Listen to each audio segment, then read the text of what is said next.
Alors les bénéfices de la plateforme maladiecoronavirus.fr qu'on a développée, ils ont été multiples et surtout ils ont fait l'objet de publications scientifiques. Le premier point, c'est qu'on a démontré qu'on divisait par 8 le nombre d'appels inutiles au 15 par cette plateforme.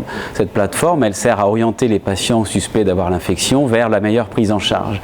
Et bien grâce à une étude clinique sur plusieurs millions de personnes, on a montré qu'on empêchait la saturation du 15. Une autre évaluation qui a été faite était de savoir si on pouvait suivre l'épidémie avec cette application et il semble que oui, on puisse suivre l'épidémie de façon très précise et au moins aussi précise que les suivis actuels par les tests PCR ou les hospitalisations. Donc c'est l'outil le plus utilisé en e-santé, quelle que soit l'indication en France, et bien sûr le plus utilisé dans le cadre de l'épidémie actuelle. Et on a pu suivre aussi de façon assez anticipée les pics épidémiques. Dès mi-septembre, on a vu le pic épidémique dont on voit actuellement la vague, et c'est un outil qui va probablement servir encore tout le reste de l'épidémie.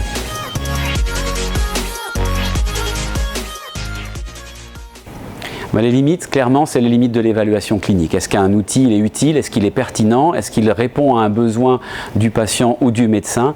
Si l'outil ne sert à rien ou si c'est quelque chose qui n'a pas été évalué cliniquement pour montrer son utilité par rapport à l'existant, alors il ne servira pas. C'est aussi simple que ça. On sait si c'est utile si c'est évalué cliniquement et reconnu par les pairs et bien sûr construit avec des boards d'experts.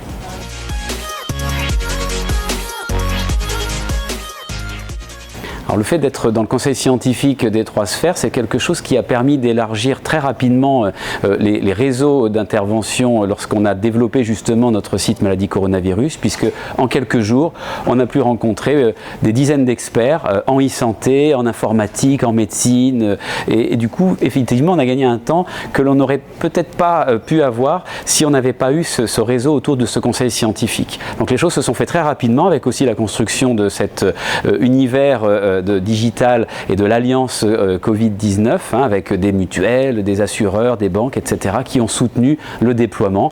Et bien sûr, à travers ce conseil scientifique, eh bien, on a pu aussi convaincre ces partenaires d'entrer dans cette coalition.